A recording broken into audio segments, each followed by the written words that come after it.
आज मु बाजी राउत पिलाटियार गुंपा कहबी। अनेक दिन तलर कथा ढेंकानाल रे जणे दुष्ट राजा थिले। से लोक मानंकु बहुत हैरान करुथिले। लोक माने सेई राजांकु राजगादीरु हटाइबा पे एकजुट हेले। राजा बड़ अडुआरे पड़िले। राजा बड़ अडुआरे पड़िले। लोक मानंकु दंड देबा पे इंग्रजी सरकारंकु साहाय्य मांगिले। तापरे कौन है इंग्रेज सरकार को साहाय्य मांगिले। तापरे इंग्रेजी सिपाही माने ढेंकानाल आसिले। मेली गाँ को जाई मेली करू लोक मानंकु लाठी रे पिटिले। सभा समिति चालू थुबा बेले लोक मानंकु गुली करे मारिले।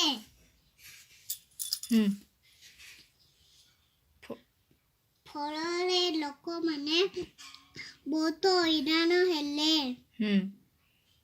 तापरे कौन हैला बहुत हैरान हेले। तापरे दिने संध्या बेलकु भुवन गाँर लोक माने एकाठी होई सभा करुथिले।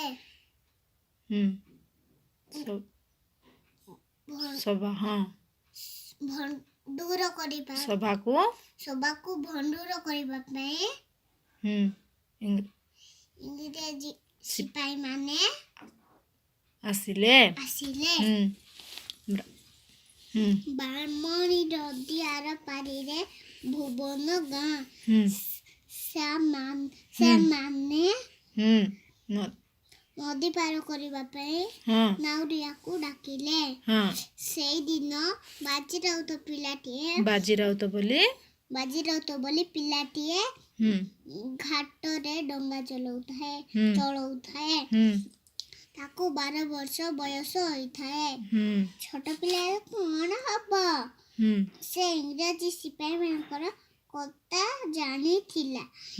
से सिपाही मानकर डाक सुनिला किंतु कुलको डंगा नेला नहीं। सिपाही माने ताको जेते डराइले भी से आदौ डरिला नहीं। सिपाही माने तो गुडुम करे गुली चलाइले। बाजीराउत मरी डंगारे पड़िला। बाजीराउत सिने मरिगला।